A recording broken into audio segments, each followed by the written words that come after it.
آپ میرے اس چینل کو سبسکرائب کیجئے، لائک کیجئے، کیونکہ آپ جتنے زیادہ لوگ سبسکرائب کریں گے اتنے زیادہ لوگوں تک میری آواز پہنچے گی. اور میں چاہتا ہوں کہ میں اپنے ملک میں جو بہت زیادہ پولیٹیکل پولرائزیشن ہے اس کو تھوڑا کم کرنے کے لیے کوشش کریں، ایک دوسرے کے خلاف نفرتیں اور زہر نہ پھیلائیں، اور اگر اختلافات بھی کرنے ہوں تو ایک سلجھے ہوئے طریقے سے، اچھے طریقے سے، ڈیسنٹ طریقے سے اپنی بات کی جائے، کسی پہ فضول اور گھٹیا الزامات نہ لگائے جائیں. تو میرے چینل کو سبسکرائب کریں، اور میرے تجزیے اور خبر بھی کچھ ہوتی ہے، بریکنگ نیوز ہوگی تو بتائیں گے آپ کو، وہ بھی ہوگی. جو 27 یوٹیوبرز پہ پابندی لگی ہے اس میں سے بہت سارے یوٹیوبرز ایسے ہیں جن کو میں ذاتی طور پہ جانتا ہوں، اور مجھے افسوس ہے کہ پابندی لگی ہے ان پہ، اس لیے کہ ان میں سے سارے ہی اس سے پیسہ کما رہے تھے، اور ان ہر ایک کو پیسے کی ضرورت ہوتی ہے اس دنیا میں. لیکن ایک ایشو یہ ہے کہ ایک میں آپ کو واقعہ سنا دوں مختصر سا، کہ ایک دفعہ میں جب میں پیمبرا میں تھا تو مجھے جسٹس آصف سعید کھوسہ کی عدالت میں پیش ہونا پڑا. وہاں پہ کوئی کیس چل رہا تھا کسی ٹی وی چینل کا، اور جس کے اینکرز نے بہت زیادہ بہتان لگائے تھے ملالہ یوسفزئی پہ اور کئی اور لوگوں پہ پاکستان کی، اور اس پہ میں آرگیو کر رہا تھا، خود آرگیو کر رہا تھا میں کیس کو. تو آصف سعید کھوسہ صاحب نے مجھ سے پوچھا کہ آزادی صحافت کو پاکستان میں سب سے زیادہ خطرہ کس سے ہے؟ میں نے کہا سب سے زیادہ خطرہ ہم خود صحافیوں اور اینکروں سے ہے، کیونکہ ہم جس طرح اپنی آزادی کا استعمال کر رہے ہیں وہ ہمیں نقصان پہنچائے گا. ہر سوسائٹی، ہر معاشرہ کسی نہ کسی رولز اور ریگولیشن سے چلتا ہے، چاہے امریکہ ہو، چاہے جرمنی ہو، پاکستان ہو، اسکینڈینیوین کنٹریز ہو، انڈیا ہو، کوئی بھی ہو. میں آپ کو اگزامپلز یہاں پہ دینا شروع کروں، ڈھیر لگا دوں. فریڈم آف میڈیا پہ ابھی جو میں نے آپ کو پچھلے دنوں بی بی سی کا بتایا کہ غزہ کے معاملے پہ اس نے فلسطین کے معاملے پہ کس طرح سینسرشپ نافذ کی ہوئی ہے، اور وہاں کی حکومت کا وہ اپنا چینل ہے، سرکاری چینل ہے. اسی طرح امریکہ میں بھی سی این این ہو، سی این بی سی ہو، فاکس ہو، کوئی بھی ہو وہاں کا، جتنے بھی ٹی وی چینلز امریکی، اسکائی نیوز برطانیہ کا، یہ سب بکاؤ مال ہیں، سب سینسرڈ ہیں، اور کہیں بھی الٹیمیٹ فریڈم نہیں ہوتی. لیکن یہاں ان یوٹیوبرز نے جس طرح لوگوں پہ الزامات جھوٹے لگائے، جھوٹ بولا، نفرت بیچی، یہاں پہ لوگوں کے ذہنوں میں جھوٹ اور نفرت پھیلا دی، پولیٹیکل پولرائزیشن اتنی زیادہ کر دی کہ اب بھائی بھائی سے ناراض ہے، بھائی بہن سے ناراض ہے، بہن ماں باپ سے ناراض ہے. اتنے اختلافات ان لوگوں نے کر دیا اپنا پیسہ کمانے کی خاطر، حرام کمانے کی خاطر. تو اس کا ظاہر نتیجہ نکلنا تھا کچھ نہ کچھ. لیکن تو ان کو چاہیے تھا کہ ان کی آزادی، جیسے ایک اگر آپ گاڑی، آپ کو سڑک پہ چلانے کا لائسنس اگر حکومت دیتی ہے، یہ مطلب نہیں ہے لائسنس ملنے کا آپ دوسروں کی گاڑیوں کو ٹھوکتے رہیں جا کے، اور آپ کے پاس بڑی گاڑی ہے تو آپ دوسری چھوٹی گاڑی پہ چڑھا دیں، یا پیدل چلنے والے پہ چڑھا دیں. سب کے حقوق ہوتے ہیں، سب کے. اگر آپ کی فریڈم ہے تو دوسروں کی لبرٹیز بھی ہیں. میں اپنی فریڈم سے دوسروں کی لبرٹیز نہیں لے سکتا. اس میں فرق محسوس کیجیے گا. آپ نے اور یوٹیوبرز نے بہت ساروں نے اپنی فریڈم کہہ کے دوسروں کی لبرٹیز پہ حملے کیے، دوسروں کے جو زندہ رہنے کا حق ہے وہ بھی ان سے چھیننے کی کوشش کی. ایک سیاست کو، اور وہ سیاست کو جس میں کوئی نظریہ نہیں ہے سوائے پاور پالیٹکس، اس کو انہوں نے حق اور باطل کی جنگ بنا کے غریب اور عوام کو، سادہ لو عوام کو، مڈل کلاس عوام کو اور ان کے بچوں کو بیوقوف بنایا اور ان کو مروایا، سڑکوں پہ نکالا. اور آج کنفرنٹیشنل کو اس لیول پہ لے گئے ہیں، وہ فوج کے خلاف جہاں وہ فوج سے کبھی بھی نہیں جیت سکیں گے.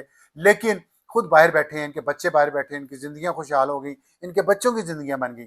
لیکن پاکستان میں کتنے لوگوں کو جیلیں ہو گئی، ان کے مستقبل خراب ہو گئے، کتنے لوگ مارے گئے، کتنے لوگ ابھی بھی مقدمات کا سامنا کر رہے ہیں، اور یہ لوگ اپنے پیسے کما رہے تھے. تو میں سمجھتا ہوں ایک یہ سٹیپ ہوا ہے، افسوسناک ہے، لیکن انہوں نے مجبور کیا خود اپنی گندی زبان سے، اپنے جھوٹ سے، مسلسل جھوٹ بولا، مسلسل عمران خان کے بارے میں، اس کی صحت کے بارے میں، اس کی رہائی کے بارے میں، آصف علی زرداری کی صحت اور رہائی کے بارے میں مسلسل جھوٹ بولا. کتنے سالوں سے جھوٹ بول رہے ہیں، آپ سن رہے ہیں، لیکن یہ بات پھر بھی نہیں آتے، پھر وہی جھوٹ دوبارہ بولتے ہیں، لوگ پھر دوبارہ سنتے ہیں.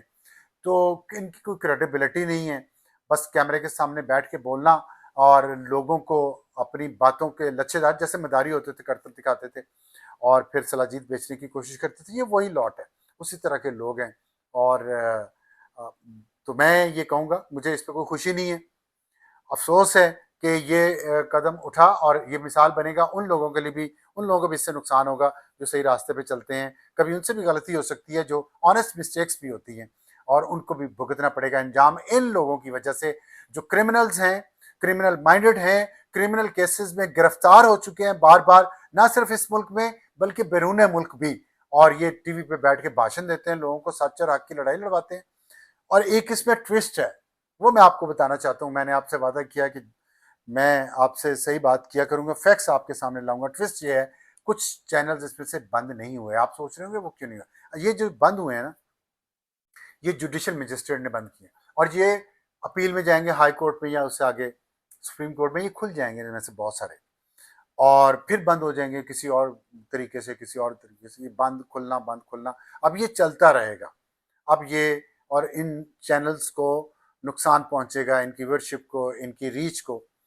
اور ظاہر ہے ریاست سے لڑنا ہے تو پھر قربانیاں دینی پڑتی ہیں، لیکن کچھ چینلز پر نہیں ہوا. یہی ہے اصل گیم. اور افسوس ہی ہے مجھے اس طرح کی گیم کا کہ یہ گیمز ابھی بھی ہو رہی ہیں جس سے اس ملک کو اتنا نقصان پہنچ رہا ہے. آپ سمجھ لیں کہ یہ 27 چینل جو ہیں بڑے بڑے ناگ ہیں، کوبراز انہوں نے پکڑے ہیں، ان کو بند کیا کوبراز کو، لیکن سمپولیے چھوڑ دیے ہیں جان بوجھ کے. کیوں؟ کیونکہ اب یہ ناگ جب پیچھے ہٹ جائیں گے، ان کے چینلز بند ہو جائیں گے، ان کی اپیلیں چلیں گی یا کیسے چلیں گے، کھلیں گے نہیں کھلیں گے، کچھ کھل جائیں گے کچھ نہیں. اس عرصے میں یہ سمپولیے جو ہے نا، یہ زہر اور نفرت اس سوسائٹی میں پھیلائیں گے. وہ زہر اور نفرت کی گیم جو یہ بڑے ناگ کر رہے تھے، اور پھر یہ بڑے ہو جائیں گے، سمپولیے بڑے ہو جائیں گے. ان کو بڑا بنایا جا رہا ہے، ان کو بڑا بنایا جائے گا. ان کو شروع میں نہیں ہینڈل کیا جا رہا کیونکہ ان کی ضرورت پڑتی ہے. ایسے لوگوں کی ہر ایک کو ضرورت ہوتی ہے جو بکنے والے ہوں، جو جن کو آپ مراعات دیں، جن کو آپ سہولیات دیں. اب یہ گیم ہے، یہ بھی ایک گیم ہے، آپ دیکھ لیجئے گا. یہ جو نہیں، جن کے نام میں پڑھ رہا ہوں کہ وہ اس کو کیوں نہیں، اس کو کیوں نہیں، اس لیے کچھ سمپولیوں کو بھی بڑا کرنا ہے. تو ہمیں ناگ سے ڈسوانے کی عادت ہو گئی ہے. یہ نشہ ہے، یہ بھی ایک ڈرگس کی طرح، کہ ناگ سے، سانپ سے کٹوانے کی عادت. دیکھیں نا، اس کا زہر آپ کے جسم میں جاتا ہے تو آپ کو اس سے کوئی نشہ ملتا ہے. تو ہم نے پہلے ناگ سمپولیے ڈھونڈ کے لاتے ہیں پورے معاشرے میں سے، چاہے وہ عدلیہ میں ڈالنے ہوں، چاہے سیاست میں ڈالنے ہوں، چاہے صحافت میں ڈالنے ہوں، چاہے تجارت میں ڈالنے ہوں، کسی بھی شعبے میں ڈالنے ہوں. ہم سمپولیے اکٹھے کرتے ہیں، ان کو دودھ پلاتے ہیں ہم اپنے ہاتھوں سے، چلیاں بھر بھر کے. پھر وہ بڑے ناگ بن جاتے ہیں، پھر ہم ان کو چھوڑ دیتے ہیں لوگوں پہ. وہ لوگوں کو کاٹتے ہیں، پھر لوگوں کو کاٹ کے جب لوگ سارے مر جاتے ہیں یا سائڈ پہ ہو جاتے ہیں، بھاگ جاتے ہیں، تو پھر وہ واپس آتے ہیں جنہوں نے ان کو چھوڑا ہوتا ہے. پھر وہ ان کو کاٹنا شروع کرتے ہیں اور پھر وہ کٹواتے ہیں ان سے. لیکن اس دوران وہ ناگوں کو پھر پکڑ لیتے ہیں، اور ان کے سمپولیے جو ہوتے ہیں نا، ان کو نہیں پکڑتے، ان کو رکھتے ہیں، ان کو دودھ پلاتے رہتے ہیں سمپولیوں کو، اس امید پہ کہ ان سمپولیوں کو بڑا کر کے ہم ان ناگ سے لڑوائیں گے، ان ناگ کا زہر کم کریں گے. اور اتنی دیر وہ سمپولیے جو مرضی کرتے رہیں، وہ کھلی چھٹی ہے، تم لوگ کرو جو مرضی. پوری زندگی گزر گئی یہ گیمز دیکھتے دیکھتے. یہ waves after waves of criminal activities, waves after waves of unethical activities to destroy this society, to destroy Pakistan for personal gains, for gangsters gain, اپنے ذاتی اور گروہی مفادات کے لیے. اس ملک کو کتنے سالوں تک سانپوں اور سمپولیوں سے ڈسواؤ گے؟